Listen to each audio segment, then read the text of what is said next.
I'm Miss Zoe Reyes, 21 years old. I call myself a writer, for now. I have an older brother. His name is Mr. Axel Reyes, 30 years old. He works at a big company after graduating from college. Our parents passed away in a car accident when I was in 9th grade. I fell into depression from the shock and became a hermit. As a result, I couldn't go to high school. Afterward, I went to a doctor and recovered, thanks to my brother's help. When our parents died, my brother had just started working after graduating from college. He faced a tough situation right away, but took care of me, even helping with the housework. I decided to start doing what I could, little by little, like cleaning my room, the house, and then laundry and cooking, regaining my daily life with my brother's help. Now, we live together in the house our parents left behind. We split housework, but since I mainly work from home, I'm in charge of preparing meals and shopping. Going out for groceries is a nice change of pace. I also find cooking enjoyable, coming up with menus and following recipes. So, I'm good at cooking. When I was a hermit, my brother bought me a laptop. "Take a look at the unknown world with this," he said, and I explored various worlds on the internet. I started wanting to visit places I found in photos and videos on video sharing sites and forums, and my brother took me there, or I went alone. Without my brother's support, I might still be a hermit. Eventually, I learned about remote work. Gradually, I began working and had more chances to go out, returning to a normal life. After our parents passed away, my brother became like a parent to me. He's both kind and strict, a person with a good balance. He studied hard, which is why he was able to get a job at a big company after attending a national university. 7 years have passed since he joined the company, and now he is a team leader. There was a change in my brother. He had always been shy around women, but as his friends got married one after another, he finally started dating someone he met through a friend's introduction. 2 years later, she proposed and they decided to get married. One day, he invited me to meet someone over dinner. It was a Japanese-style restaurant. My brother shyly introduced the woman who would become my sister-in-law. Her name is Miss Nora Reyes. She graduated from the same university as my brother and is 2 years younger. She works as an office lady at a major food company. Her wavy, semi-long hair makes her look older than her age. "Nice to meet you. I'm Zoe, the sister. Please take care of my brother." "Likewise. I'm Miss Nora Reyes. You're such a cute sister. I always wanted a sister, so I'm really happy you'll become one," she said with a smile. She wore slightly heavy makeup, but she seemed like a lovely woman. Then, she asked about me. "Since Axel went to a good university, I assume you graduated from a decent one too, Zoe?" My brother answered for me. "Well, actually, Zoe didn't go to college. When our parents died in an accident, she was in 9th grade. She struggled with her mental health. It took her some time to recover. Of course, she can live a normal life now." "What? She was sick in 9th grade? So she couldn't attend high school either?" Nora seemed very surprised and pressed further. I added to my brother's explanations, since it was about me. "Yes, that's right. I caused trouble for my brother because of my illness. But thanks to him, I was able to recover. No amount of gratitude is enough for what he did." "I see. I understand now. Nora, my brother may look a bit older because of his struggles, but he has a great personality. Please look beyond appearances." "What are you talking about?"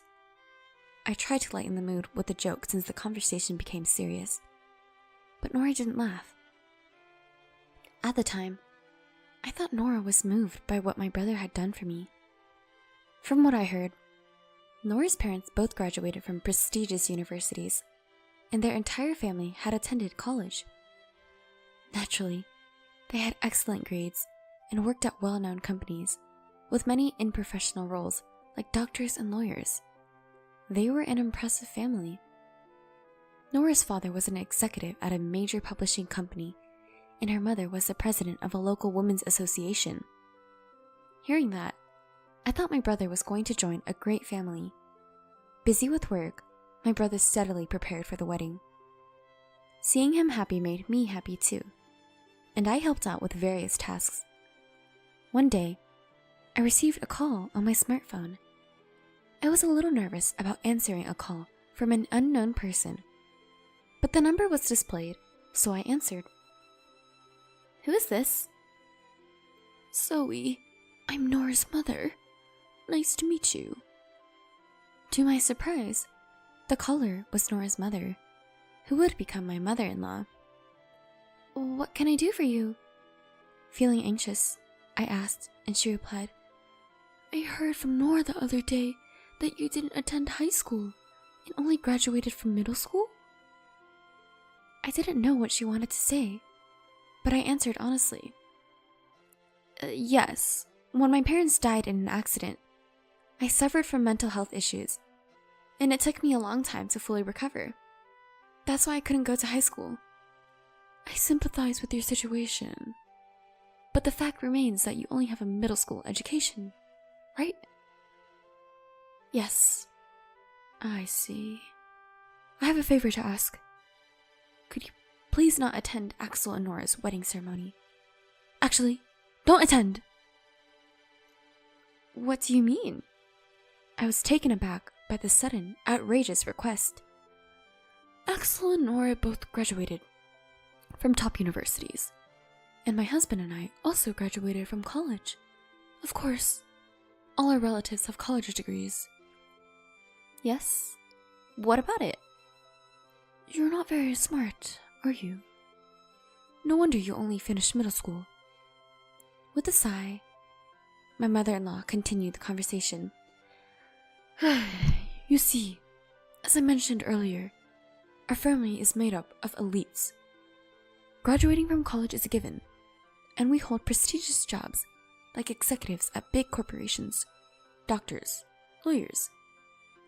These are the kind of impressive people attending the wedding."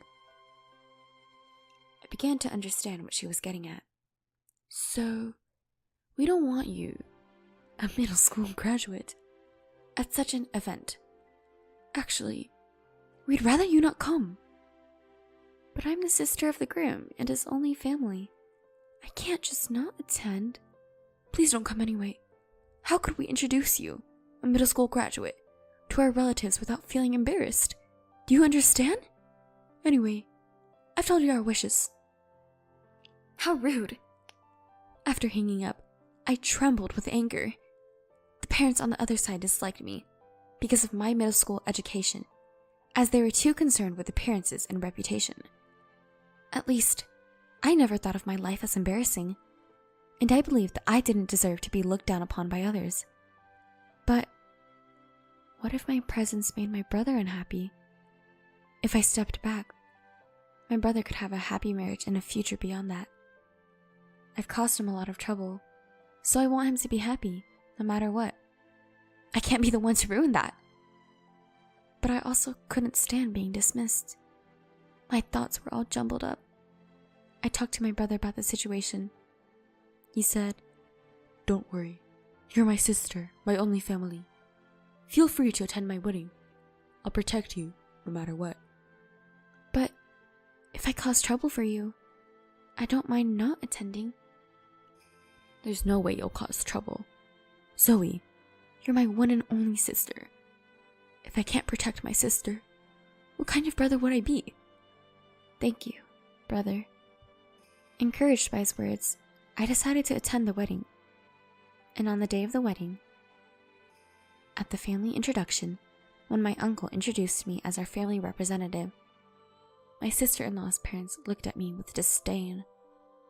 My brother seemed to notice their attitude.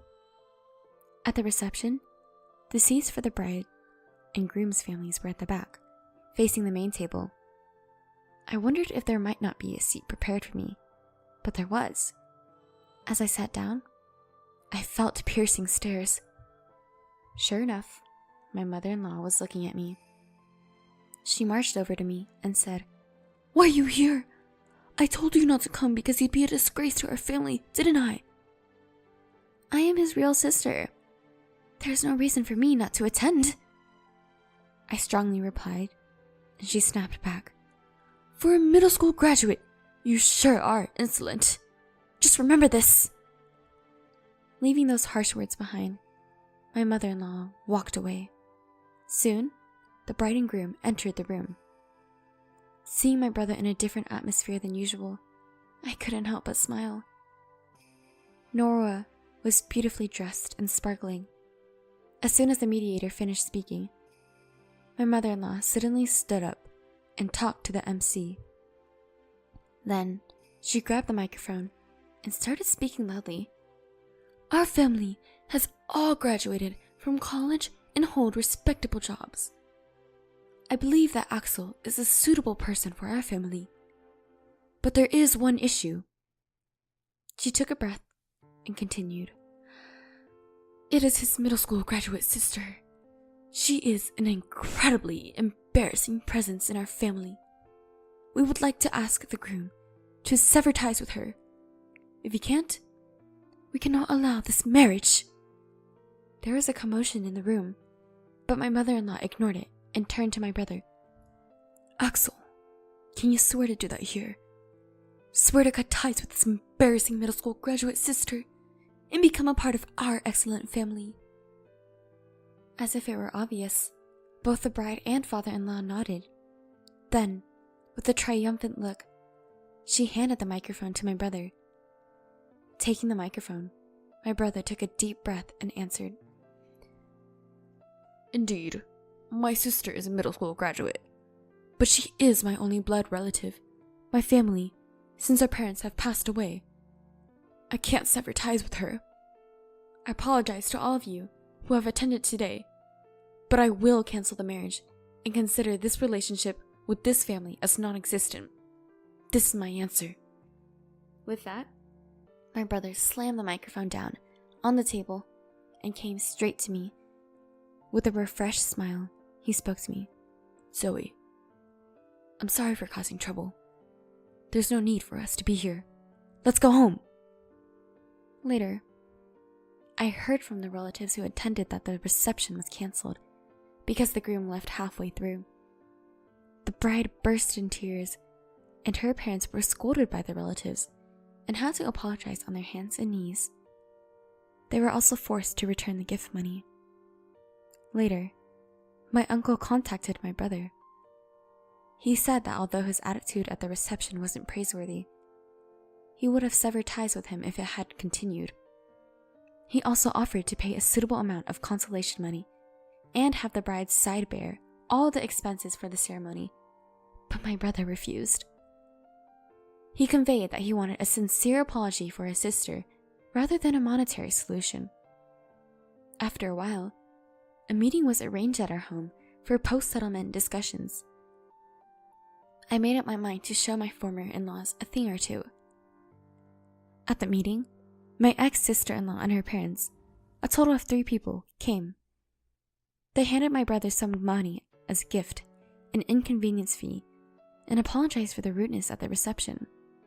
But it didn't feel like a sincere apology. There was a sense of reluctance. As for my ex-mother-in-law, she said things like, "We should have investigated more thoroughly.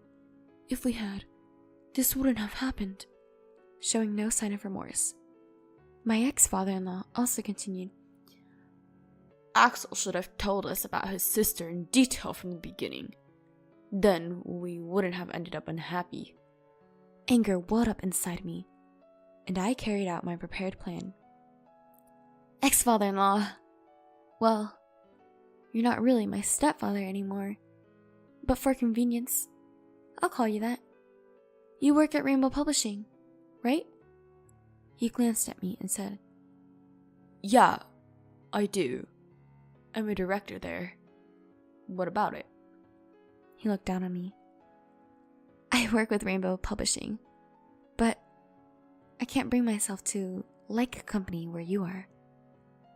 I want to terminate the contract. Is that all? I don't care. There are plenty of workers. It won't have any impact. Understood. I'll quit immediately. And I'll sign a contract with your rival company. Go ahead. Do as you please. With my ex-father-in-law's arrogance and my peripheral vision, I called the editor at Rainbow Publishing and informed them about the contract termination. There was a commotion on the other end of the phone, but I only conveyed what I wanted to say and hung up. Then, I called the rival company and told them I wanted to proceed with the contract. Even after my call, my ex-father-in-law remained smug. My brother, unable to grasp the situation, looked around nervously. Eventually, a call came to my ex-father-in-law's smartphone. Hello? It's me. Yeah. What? The president? What's going on? Then, he suddenly whispered, and his face turned pale. After finishing the call, my ex-father-in-law turned to me and said, Are you the popular author? Yes, Ray? Well, yeah. Yes, Ray is my pen name for light novels. So what? So, you mean our president said a popular author is breaking the contract with us, and it's my fault? I just asked you if it was okay to terminate the contract, and you said it didn't matter. That's all there is to it, I said it calmly. You're an elite, right? Isn't it embarrassing for you to deal with a middle school dropout like me? I'm sorry. I apologize. But can you reconsider terminating the contract? Seeing my father-in-law's sudden change in attitude, my ex-sister-in-law asked curiously, "Why would you be so humble to a mere middle school dropout girl?" Idiot! You're our publishing house's top author. If you leave, the damage to our company would be enormous. The president told me to take responsibility. At this rate, I'll be demoted. What? Really? Yeah. If that happens, it'll be too embarrassing to associate with her relatives. Please, do something. My ex-sister-in-law and her parents were confused and turning against each other.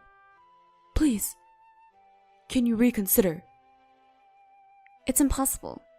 The matter is settled, so please leave. My brother also sided with me. Then, please leave as requested. My brother and I smiled as we saw the three of them leave our house, shoulders slumped. After the three left, my brother said, "You're a popular author? I didn't know that either." Well, I used a pen name. When I posted a work I wrote last year online, it got good reviews.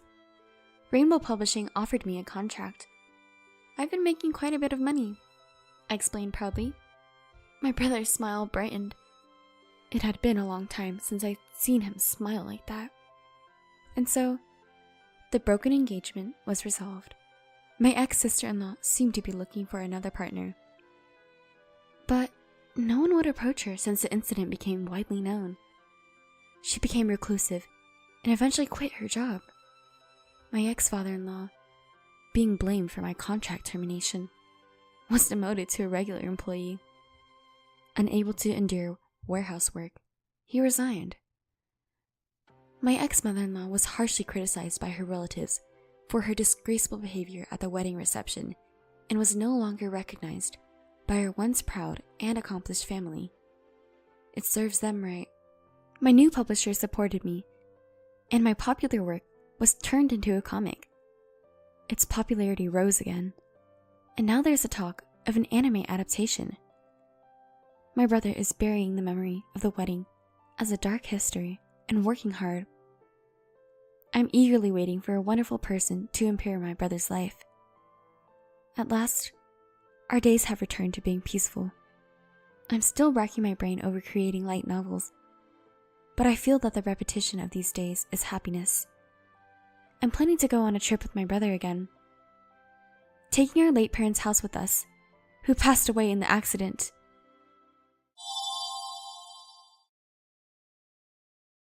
Just after the funeral of my mother-in-law, whom I loved like a real mother, a letter arrived from her. A lawyer brought the letter to our house. I am Sharon, 43 years old. The letter began, "If this letter has reached you, it means I am no longer in this world. I'm worried you might be crying."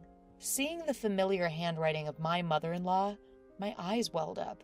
My father-in-law passed away at a young age, long before my husband and I got married, and there seemed to be no close relatives in his family, with almost zero family interaction.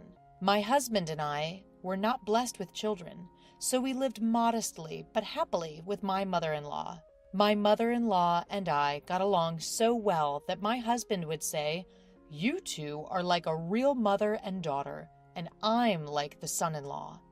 Last year, my husband passed away from cancer, and it was just my mother-in-law and me. Then, she suddenly became a victim of a traffic accident. There were many mysterious points about the accident, and for some reason, my mother-in-law was found collapsed on a road in a city where she should have had no connection, and she was hit by a passing car. The police are investigating both the incident and the accident, but her supposed bag hasn't been found. I was asked various circumstances by the police, but I didn't know much, and I couldn't respond properly due to the shock. I can't sort out my feelings about my sudden parting with my mother-in-law. In my husband's case, we had a year of medical treatment, and my mother-in-law was there, so we could remember him to our heart's content. We promised to overcome our grief together and continue living in harmony. While there were things to do like the funeral and administrative procedures, my mind was distracted. But once everything was over, I suddenly became lonely. My own parents had already passed away due to cancer. I have a brother, but he lives in the countryside far away with his family. Even if I wanted to talk to my old friends from my student days, it's difficult because they are all in the midst of raising children. Then, a man claiming to be a lawyer called me. Judging from his voice, he was probably in his 70s, around the same age as my mother-in-law. He apologized for being late to notice my mother-in-law's death and said that there was something he wanted to give me as soon as possible. Is it a letter from my mother-in-law? I had never heard that my mother-in-law had been in contact with a lawyer, and I didn't understand the meaning of receiving a letter from a deceased person. I thought it might be a scam, but I decided to meet the lawyer in case the letter was really from my mother-in-law. The letter continued, "I know you're surprised by this sudden letter from me, but please listen. There is danger approaching you. Believe my words and run away immediately." Reading up to here, I asked the lawyer sitting in front of me, "Excuse me, do you know the content of this letter? Was my mother-in-law targeted by someone?" Indeed, the handwriting was my mother-in-law's. It was characterized by her unique quirks, and I recognized it instantly, but I couldn't make sense of the content. The turn of events is so dramatic it can only be likened to a poorly crafted prank. My mother-in-law passed away in a car accident, but the driver has already been apprehended. The driver testified that he found my mother-in-law lying in the road, and that's why the discovery was late. My mother-in-law had signs of being hit, suggesting she might have lost consciousness from it, I was told. If this letter is true, my mother-in-law must have had a suspicion of who had attacked her.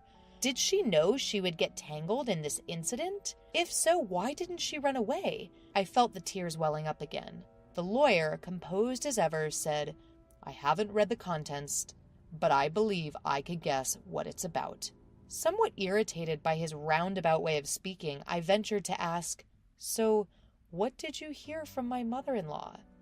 "Well, I was the one who represented Oliver at that time and have been asked to help you," he responded. "Who's Oliver?" According to the lawyer, my husband apparently has a brother 6 years older than him. I had never heard a word about this from either my mother-in-law or my husband, nor had I ever seen any photos. The lawyer started pulling out files that looked like documents from a bag by the side of the table. Sharon, do you know that half of the serious crimes in our country happen within families? He said, a hint of irony in his voice. Tragically, the place where we should feel safe and the most content, the family home, is where these heartbreaking incidents of a family member taking another family member's life occur. And with that, he showed me an old photo featuring 4 people. A young man and woman who looked like parents, a boy, and a baby. The young woman looked familiar. It was my mother-in-law. I thought the young man was a stranger at first, but he resembled my husband. The boy also bore a resemblance to the young man, undeniably appearing as father and son. It looked like it could have been taken during a trip to the beach. They were posing in front of a large ship at the port, all with happy smiles on their faces. The boy with the float, that's Oliver, the lawyer told me. Upon being told, I stared at the boy, my husband's brother, who I knew nothing of. The photo looked so happy, and I couldn't help but feel a pain in my chest, wondering what could have possibly happened. Does being a lawyer mean Oliver caused some incident? Was he the one who assaulted my mother-in-law this time? It must have been like more than 17 or 18 years ago, considering my husband and I were dating 15 years prior to our marriage. Otherwise, it would be strange for me to have known nothing about this. Yes, Oliver became a recluse from the summer of his first year in junior high due to bullying, and 7 years later he caused an incident, he explained. It seems Oliver, in despair about his future after becoming a recluse, attempted to commit family suicide. Late at night, on the day of the incident, he went into his parents' room with a knife and ended up struggling with his father, who woke up due to the noise. Even while severely injured, his father was able to subdue Oliver, and the incident ended in an attempted crime. However, upon hearing his mother scream during the struggle between his father and Oliver, my husband, who was 14 at the time, called the police. Police cars and ambulances rushed to the scene, causing a brief stir in the usually quiet residential area. At the time, societal issues such as hermits and neets were becoming common, and the media would sensationally report on stories like a reclusive boy planning a murder-suicide with his family. I remember hearing news like this, but I had no idea if it was referring to the husband's family or not. After all, similar stories were often reported in the media. However, it was different for those involved. The husband's family, unable to withstand the rumors, ended up moving house several times, almost like fleeing in the night. Whether it was due to the severe injuries at the time or the subsequent stress, the father-in-law passed away a few years later. The mother-in-law and the husband changed their names back to the mother-in-law's maiden name, and it was said that they were finally able to lead a normal life in their current place. Both the perpetrator and the victim are family, so there's no outlet for emotions in family incidents. You can't fully hate or detest. Any person would be confused if suddenly put in such a complicated situation. Living under the public eye, rumors, and bashing is very hard. I hope you can empathize with the feelings of the deceased who couldn't talk to you, Sharon, the man summarized. I was at a loss for words due to the harshness of it all. I had never considered what happened to the family after such an incident, but as long as they are alive, life goes on. The in-laws must have seen the boy, Oliver, as their adorable child. The photo of Oliver that I was shown had a smile that greatly resembled my husband's, but the button that was mistakenly buttoned couldn't be fixed, and he ended up facing the worst tragedy. Later, Oliver was sentenced to actual imprisonment and was said to have served time. When the lawyer started explaining at length, I represented Oliver, remember? The same punishment applies even for an attempt, life imprisonment, or at least 5 to 20 years in prison. I interrupted him by asking, a minimum of 5 years? Are you saying Oliver could be out already? Yes, he was actually released about 2 years ago. According to the lawyer, the prosecutor's office has a victim notification system. After a verdict is confirmed, you can apply to the prosecutor's office to be notified about the planned release date of the offender, or even after they have been released. Even without that, the mother-in-law is Oliver's biological mother.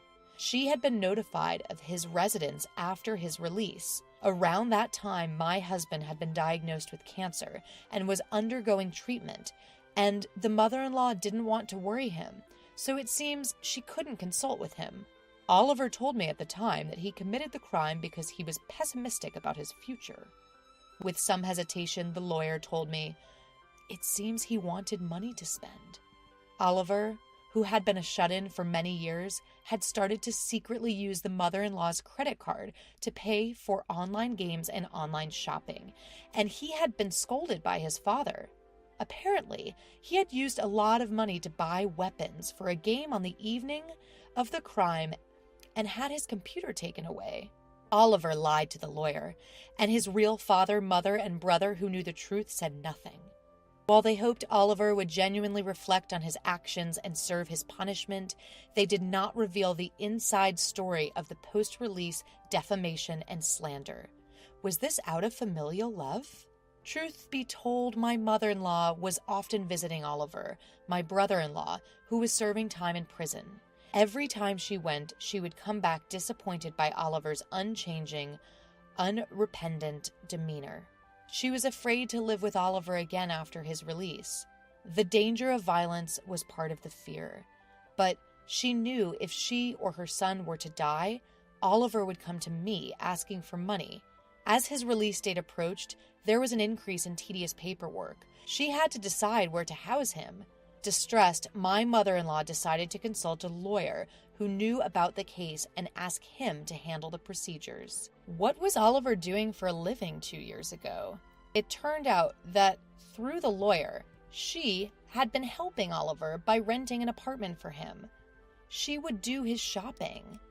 She was giving him money saved in her dresser and her own retirement savings. The inheritance she would receive if her son, in other words, her own child, died. After his release, Oliver became a shut-in again and did not work.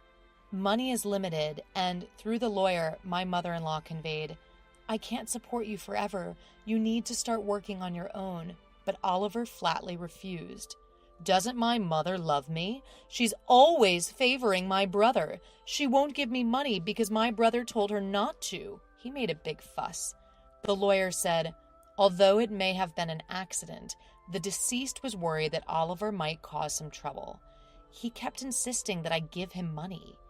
Oliver became aggressive towards the lawyer as well, and seemed to be asking in detail about my mother-in-law's income and current life of his father and brother. Fortunately, I don't think he knows our address, but I'm worried that his apartment is near where the deceased died. At that moment, I remembered that the bag was not found. Then the doorbell rang. The only expected visitor was the lawyer. "Excuse me for a moment." I excused myself and headed to the entrance. I had a bad feeling. When I checked through the peephole, there was a man standing who looked a lot like my husband. I could see the bag that my mother-in-law used to use. Quietly retreated to the living room and called the lawyer.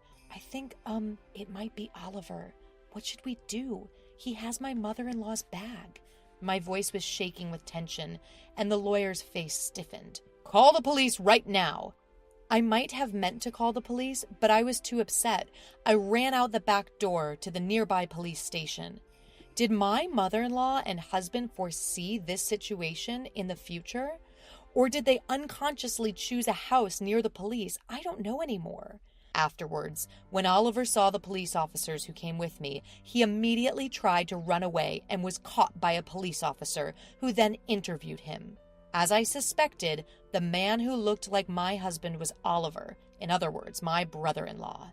The lawyer called him Oliver, which was probably his name at the time, and I had been calling him Oliver because I had seen a family photo from when he was a small boy with a hint of innocence.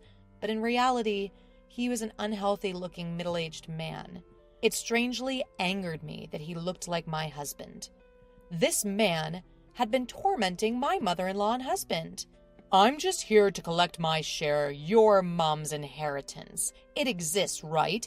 Even my younger brother died last year. Hand over my inheritance. Ignoring the police officer's questions, my brother-in-law Oliver yelled at me. What nerve does he have? I was furious. I sympathized with his childhood, being teased to the point of not going to school. But his actions thereafter were selfish and unforgivable. More than anything, what I wanted to ask was, isn't that your mother's bag you're holding? What did you do to her? Did you lay hands on a frail woman? Upon hearing my words, the officers also looked at the bag that Oliver was holding. In a fluster, Oliver tried to hide it, but it was too late. As one officer reached out his hand, Oliver snarled at him. Hey, this is my money. I can't help it. It was the last thing my mom said. I only hit her a few times to teach her a lesson for being cheeky. Oliver's thought process made me shudder. There was no sense in his words, and he showed no remorse. Moreover, hey, you are my brother's wife, aren't you? Neither my mom nor my brother are here anymore. You have an obligation to support me. Maybe my mother-in-law and husband hid Oliver's existence from me, fearing this situation. They must have thought that if I didn't know, I could avoid getting involved. No. Mrs. Sharon, you don't have that obligation.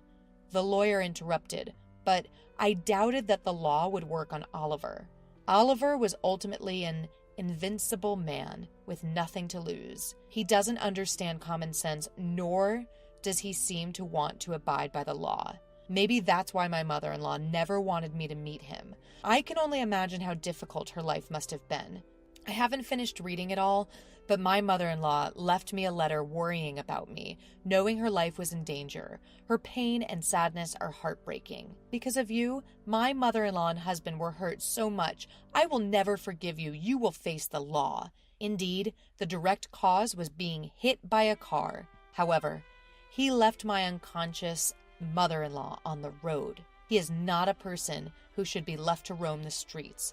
I pledged to myself that I would do whatever it takes to send him back to prison. Watching me, the lawyer stood beside me and said, I'll help you. Oliver was taken to the police station.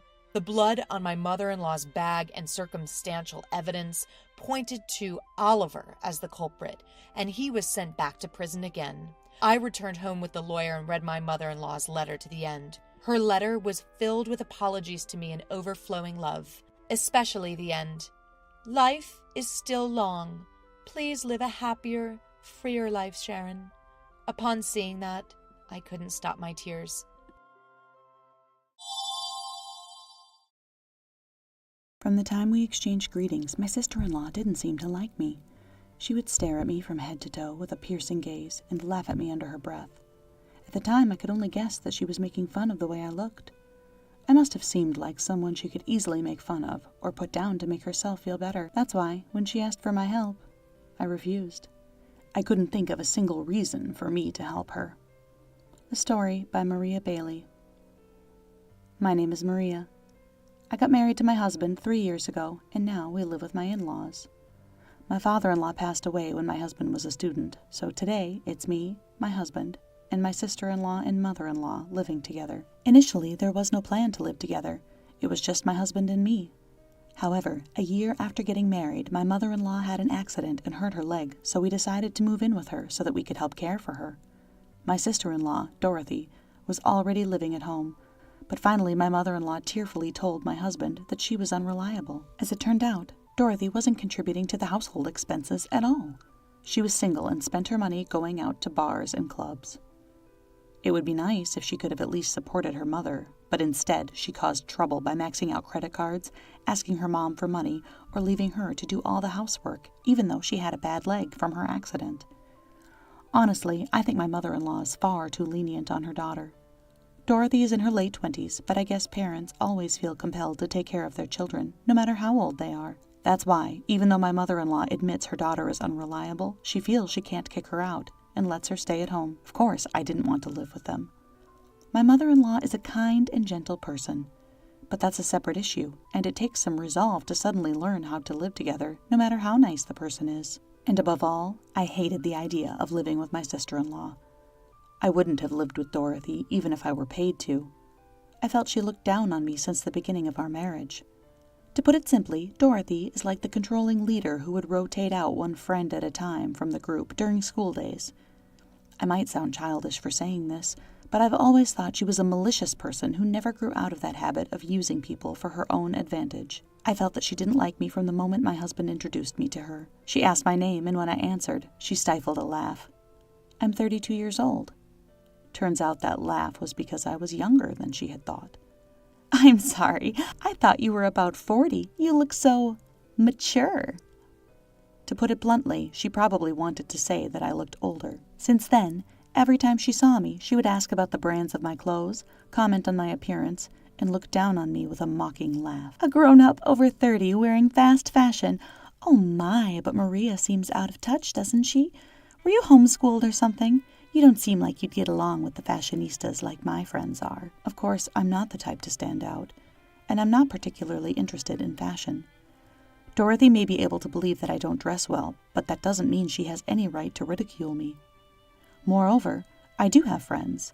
Not many, but they're there. I feel sorry for the people who say they like me when I'm being ridiculed so much. I knew we didn't get along immediately, but it has only seemed to get worse. If she's going to have this attitude, I decided that I just need to avoid her as much as possible. With that in mind, I decided to ignore her without arguing or pointing out her faults in return. All of a sudden, my mother-in-law needed help, and the discussion of living together came up. I told my husband that I absolutely didn't want to live with Dorothy, but then my mother-in-law called and asked if I would reconsider. My mother-in-law was 62 at the time, and apparently had plans to move into a senior living facility with support services when she turned 65 in 3 more years. She asked if we could please share a home until then. Faced with such a desperate plea, I couldn't find the words to refuse. Limited-term cohabitation. It was a big ask, but it was only for a fixed amount of time. That was my motivation for deciding to live together. So that's the backstory, and now my husband and I are living with his mother and sister. It's already been 2 years, so there's only about 1 year left. My mother-in-law is keeping her promise and is actively looking for supportive housing facilities so the cohabitation won't drag on indefinitely. I feel a little guilty, as if I'm driving her out, but my mother-in-law, sensing my feelings, reassures me that this was her intention from the beginning. She probably wanted to take her time sorting out the house during these 3 years. In retrospect, I feel a little guilty for not agreeing to live together from the start. Of course, the idea of living with my sister-in-law was truly unpleasant, so I needed time to brace myself, and living with her has been difficult. Even now, I struggle with the day-to-day interactions of sharing a home with her. When we first started living together, she was particularly harsh on me, complaining about the food I cooked and constantly criticizing my cleaning. My mother-in-law and husband would scold her for complaining, but she seemed completely unfazed.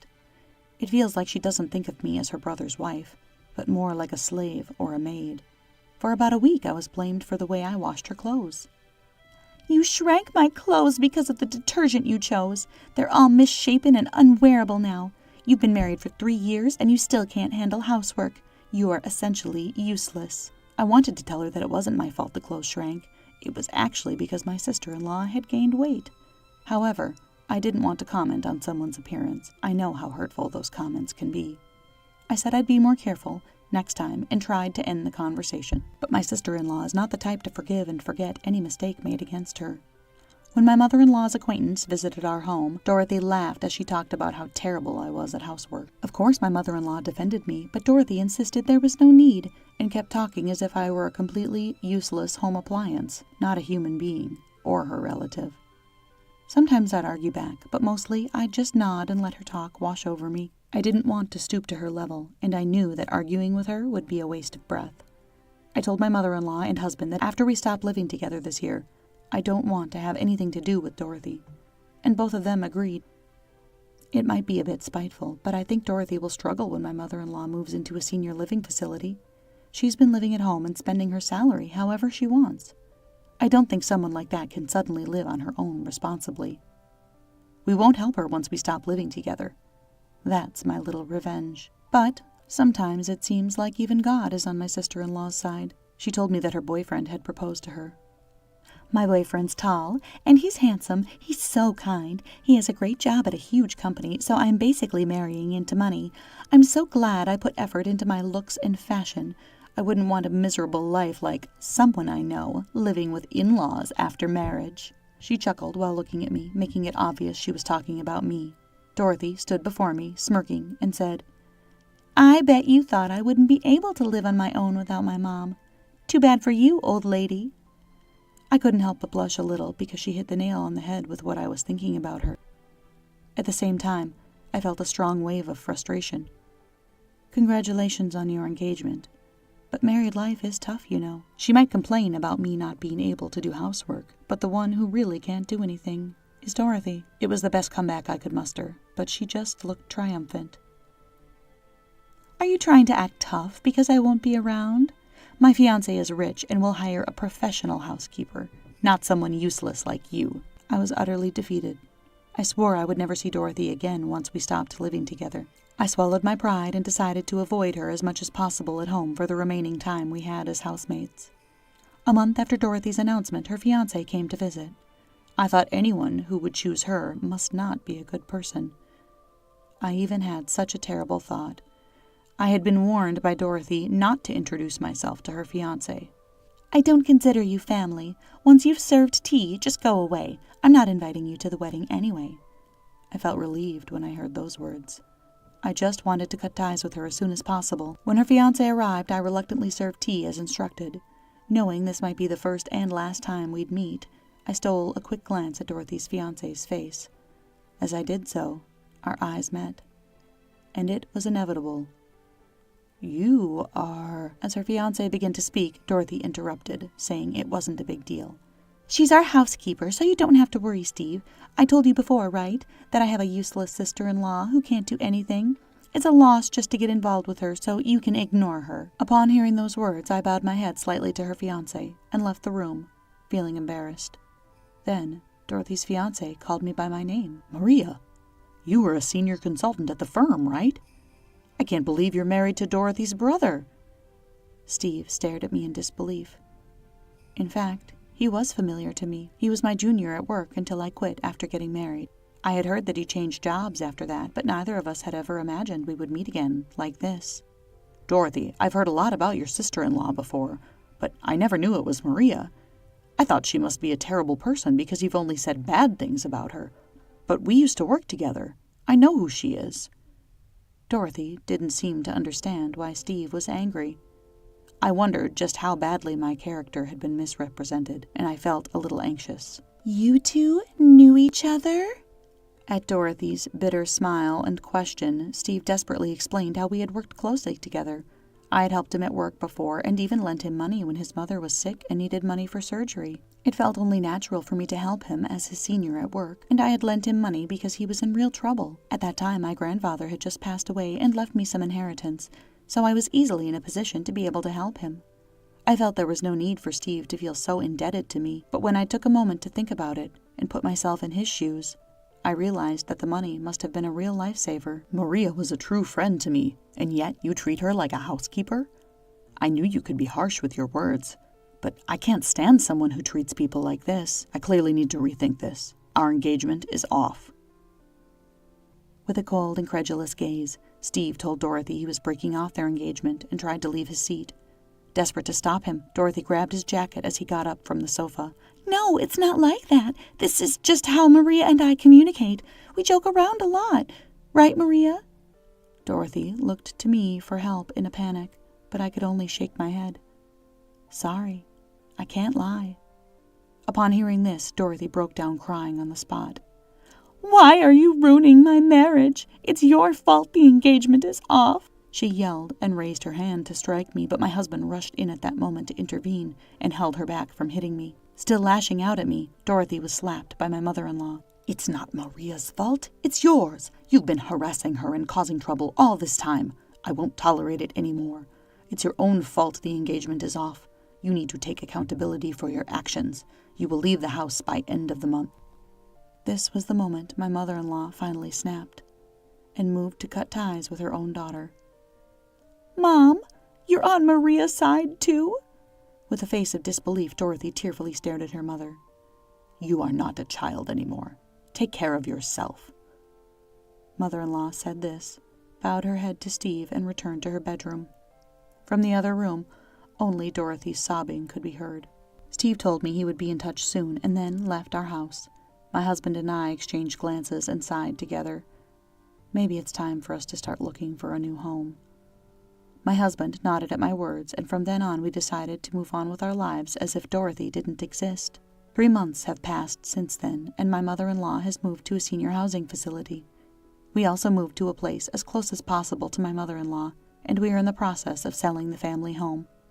Dorothy stayed locked up in her room until the day we moved, but of course we couldn't just leave her behind, so we forcibly packed her belongings into boxes and sent them to a storage unit.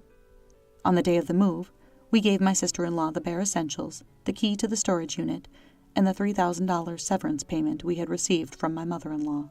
Dorothy seemed to have lost all motivation due to her broken engagement, and quit her job.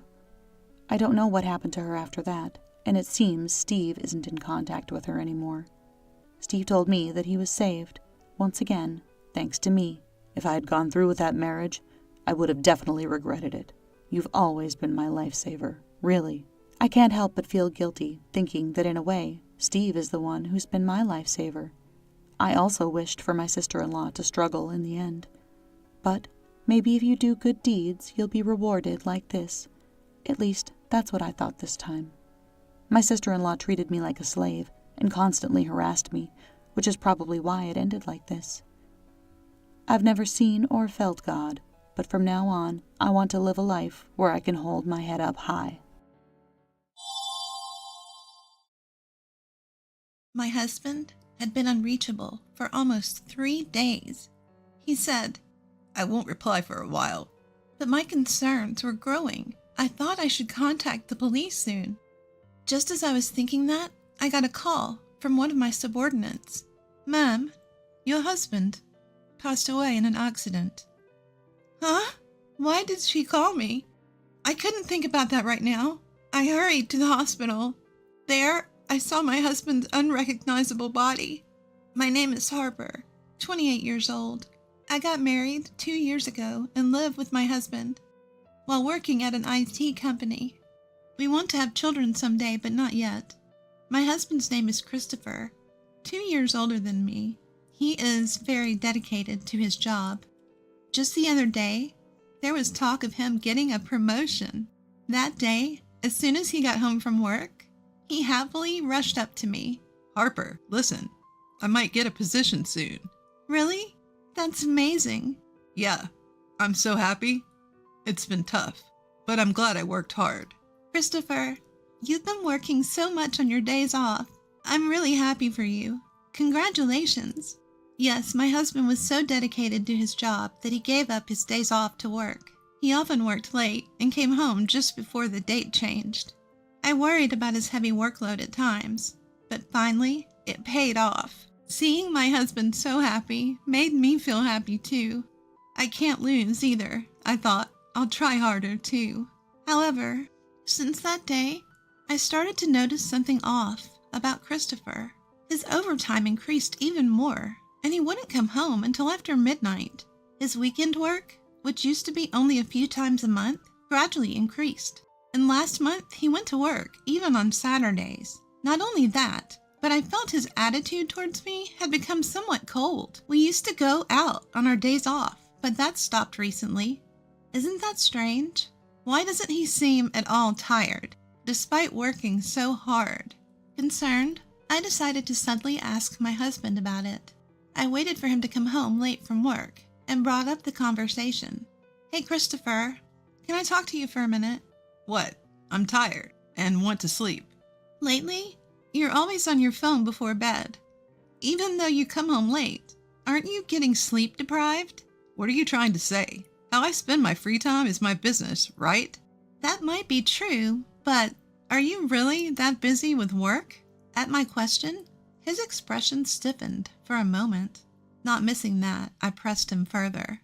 "I understand you have a lot to do since you got promoted, but isn't it too hard? You have too many weekend work days. And isn't it bad for the company to overwork employees?" "I have no choice. I'm not doing overtime and weekend work because I want to." "But isn't it too much?" "You don't understand my job, Harper, do you? Don't butt in when I'm tired from work." With that, Christopher left the living room. After that, my uneasy feelings didn't go away. Then one day, I usually commuted by car, but on my way home from work, I got into an accident. I was rear-ended by another car and taken to the hospital by ambulance. I had bruises all over my body. After several tests to be safe, I was told to stay in the hospital for a few days. To have a change of clothes brought to me, I called my husband. However, no matter how many times I called, he didn't answer, and he didn't reply to the messages I sent. He should be done with work by now, so why? Until now, we could at least exchange messages during his overtime. I kept calling him every few minutes, and it finally connected an hour later. As I tried to explain the situation, he let out a big sigh. Ugh, you're so persistent. Can't you tell I'm working overtime if I don't answer the phone? I'm sorry, but that's not the issue right now. Huh? What do you mean?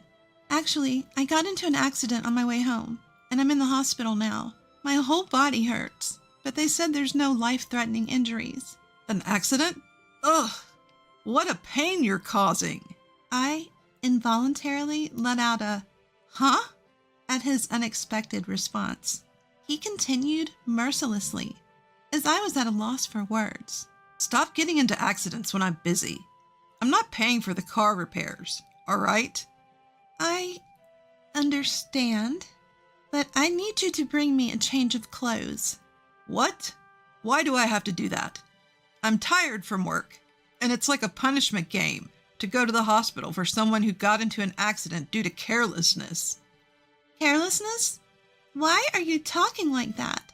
Besides, it wasn't my fault. It was the other drivers. Stop nagging. Anyway, I'm not going, and I won't reply for a while. Figure it out yourself. The call ended there.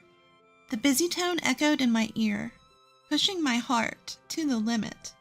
Before I knew it, I was in tears. Why did he speak like that? Aren't you worried about your wife who had an accident? He used to prioritize me over work.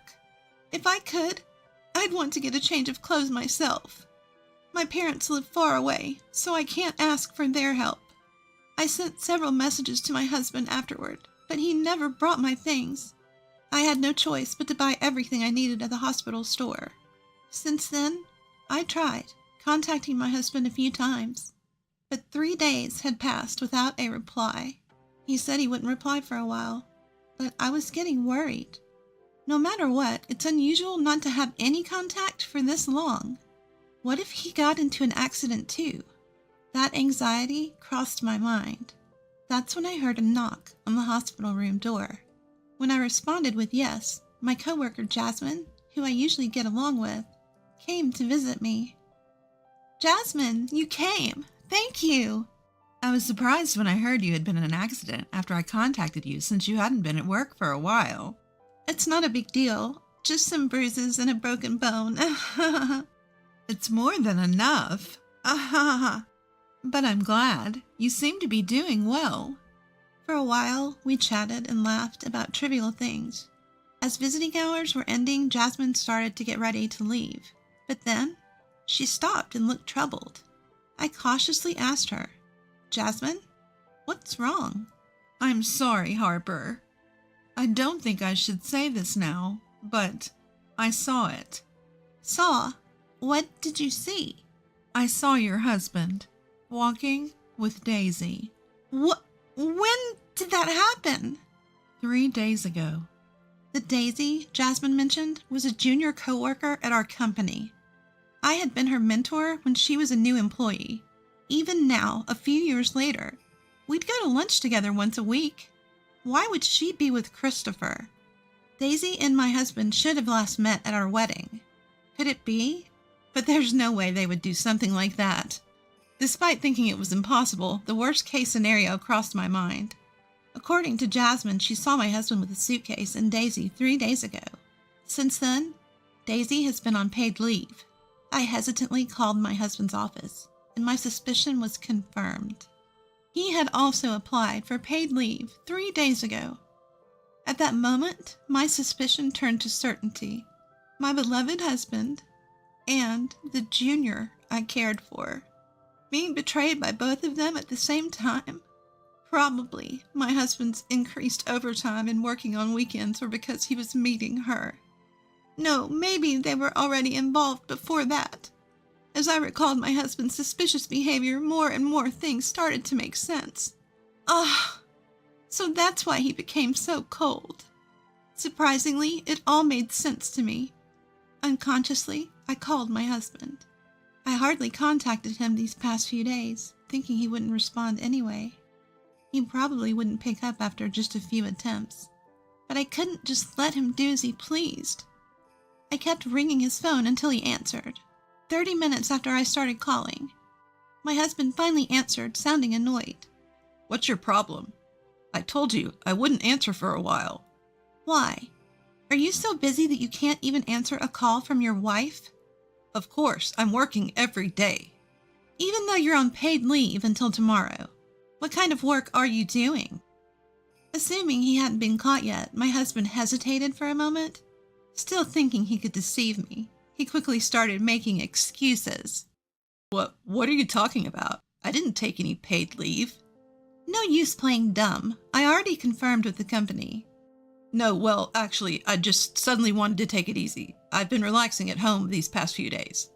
Oh, really? With Daisy? Even preparing a suitcase? I already know everything. Just confess. I couldn't help but raise my voice. Then my husband, realizing he couldn't hide it any longer, revealed his true colors. Ah, so you found out. Yes, I'm on a trip with Daisy. Now that you know, stop bothering me, you ugly woman. So, that's how it is. Why? Why with Daisy? Why do you think? She's younger and cuter than you. For such a reason. Enough already. I'm having fun on this trip. Don't bother me. Don't worry. I'll divorce you when I get back.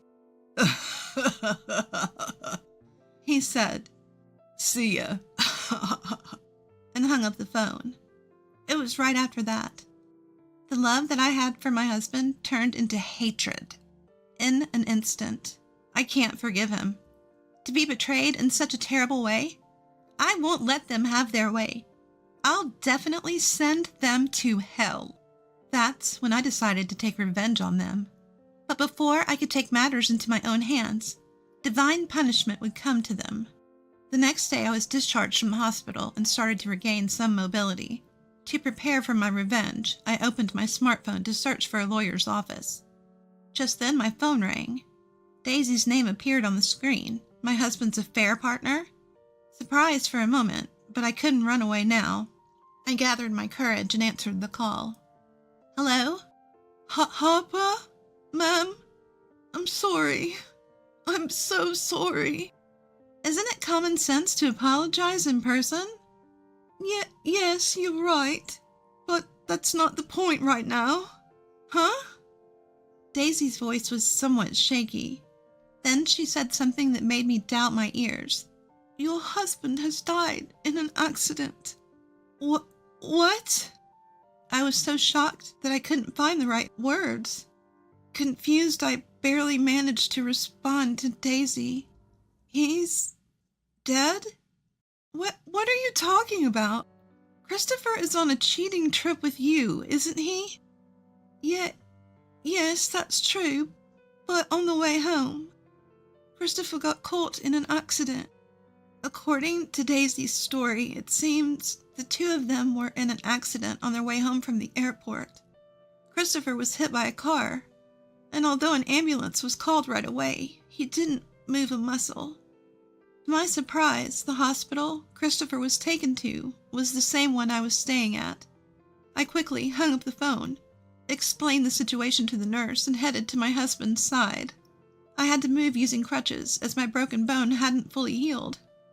Since I heard he had died, I assumed I'd be taken to a morgue or something, but incredibly, Christopher was still alive.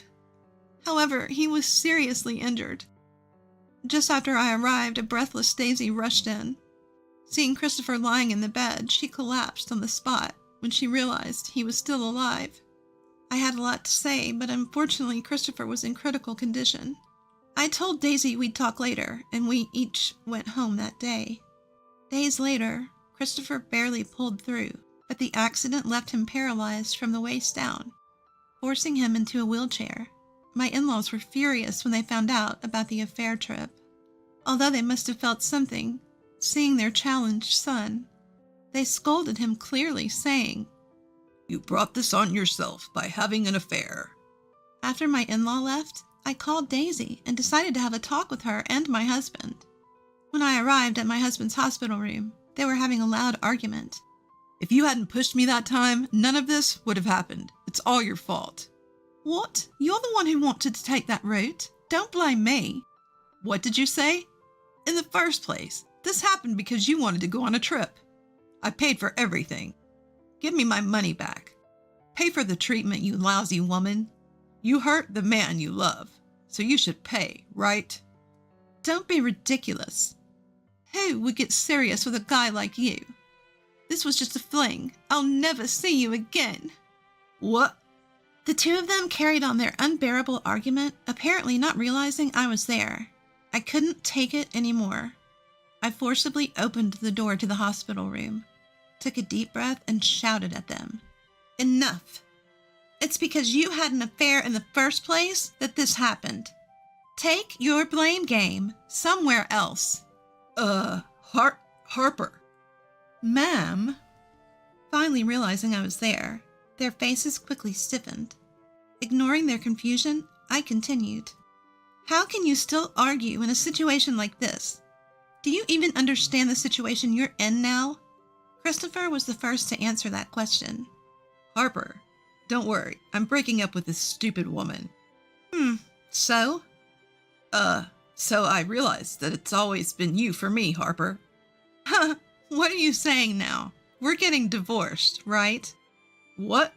I couldn't help but burst into laughter at my husband's dumbfounded expression.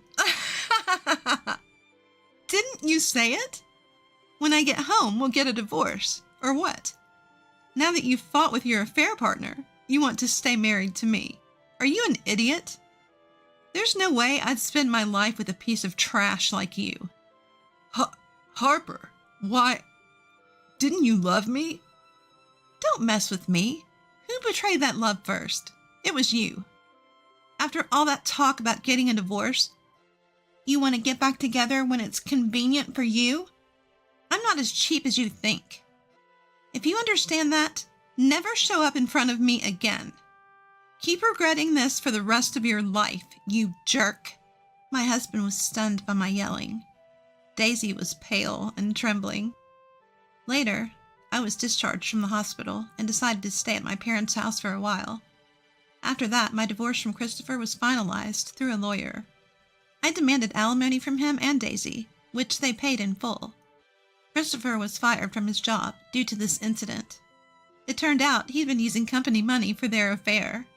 Adding to his paralysis, he was easily dismissed. All that remained for him was a claim for damages from the company.